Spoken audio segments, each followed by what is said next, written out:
right, we are back at EMG. These guys were fast.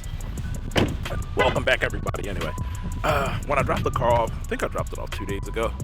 They have a lot of cars here, so I wasn't expecting them to work on it right away, but they actually started mocking up the cage. So I said, that might be a good time to go check it out and see what the mock-up looks like.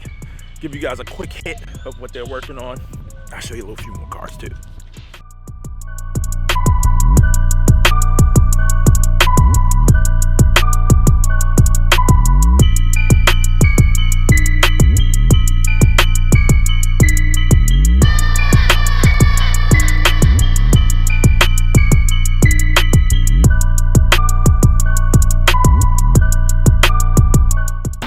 Like I said, I cannot believe how much work they got done. So the cage is in and mocked up. Try to squeeze it here. We're still sitting on the lift. Check that out. I should be better at filming, but I can't get a really good angle without messing stuff up. The cool thing is they started working on the fuel system too. So the fuel system is going in, if you can see. New fuel pump and new fuel lines. And the cool thing that they do, they put the two new lines on, but they leave the stock one there dangling just in case we have issues and need to go back to stock, or if I eventually sell the car, which probably will never happen now. But I'm so hype about the cage. My camera is not doing a good job of showing it, and neither am I. But they're just refining the little details, like this little back piece back here. You know, there's a little plastic trim that goes around that, so they're mocking that up. And you might see that I left the seats in. So it might be a little weird to have a cage with seats, but in my opinion, it looks kind of cool because everybody takes their seats out. I was telling the guys jokingly, I might have to take the tent off the car because I want people to see the cage. And my tent's not really dark, but it's dark enough where you might not be able to see it at shows. So I don't care about fish bowling. I want people to see it. So we're actually going to show you underneath the car where all that work's done too, and actually pull the trunk apart a little bit to get to the cage stuff. And one thing I didn't mention in my video, so my air tank, which is powder coated red for when I had the Ferrata red wheels, we were changing that. That's going to like a forged carbon overlay. I have a guy down in Rosenberg that's working on it now, and hopefully that'll be done by the show. We can put that in too. So here actually is the plate for the port injection, believe it or not. And we did Precision Raceworks, who used to be Black Magic. I think it's BMP, Black Magic Products, I believe it was. Yeah, actually, they still give you BMP stickers, surprisingly. Beautiful lines, hoses, everything you need. And here's the bucket. This is a stock bucket, obviously. They already put the upgraded bucket in with the fuel system. But we're going to show you underneath the car, actually, too, so you can see how they ran those lines. I love the way the lines look, actually. Anytime you put like braided hose in place of like the stock stuff, it looks really cool. And of course, I think I mentioned this in my last video, E85 of course, so we're going all the way with E85. So that's the whole purpose in doing this. This kit's pretty cool. Oh, here's the split second controller. I'm not going to unbox this because these guys are working on it. That's going to be controller for it. And oh, that was the fuel pump and stuff. Once we get this up in the air, we'll tell you what it looks like.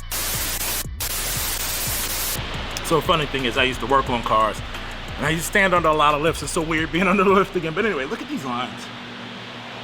So you can see these two lines right here.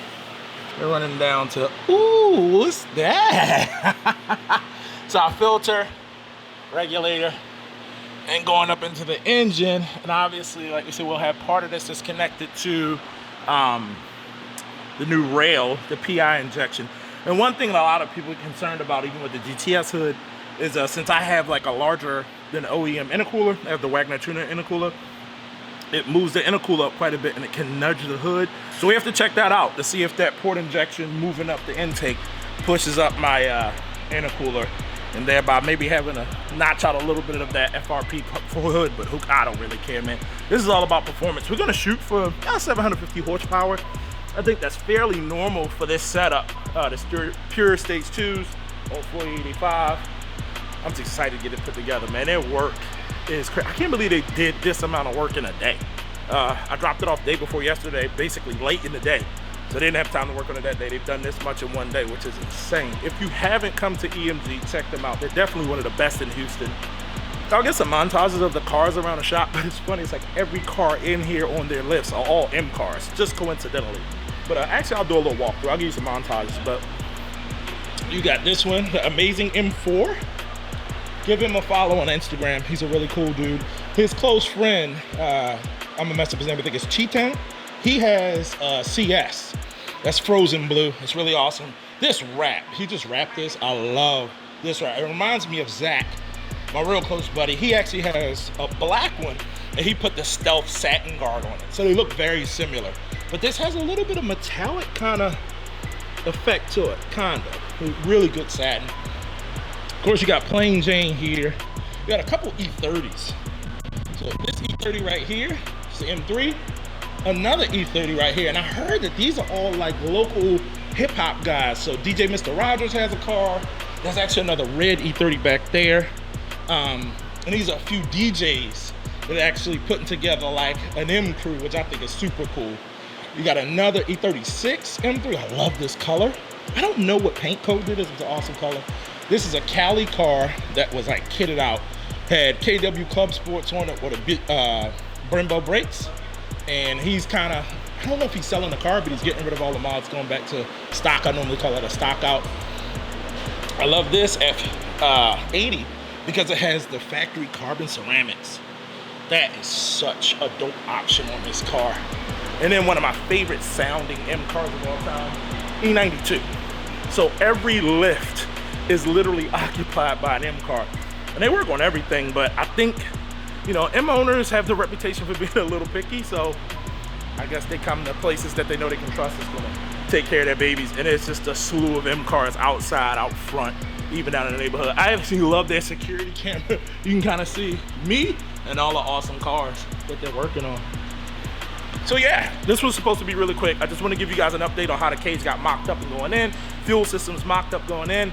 And we know a couple other small things, but those are the two largest components. And it made sense for them to go ahead and do the fuel system now, before the cage is all bolted down, and seats in and all that kind of stuff, because they got to get to the fuel pump under the back seat anyway. So hope you guys enjoyed this quick update. This will be part 2. We'll do a part 3 when they're under the hood, manifolds off, and all that stuff's ripped apart, and the port injection, like the plates actually going on. And we'll probably try to do this in 5 videos. Last video being a dyno video, full 85, ready to go to the show. So thanks for watching. I hope y'all enjoyed this. Browse the channel, take a look at the other stuff on here, and we'll see you guys in the next video. Peace.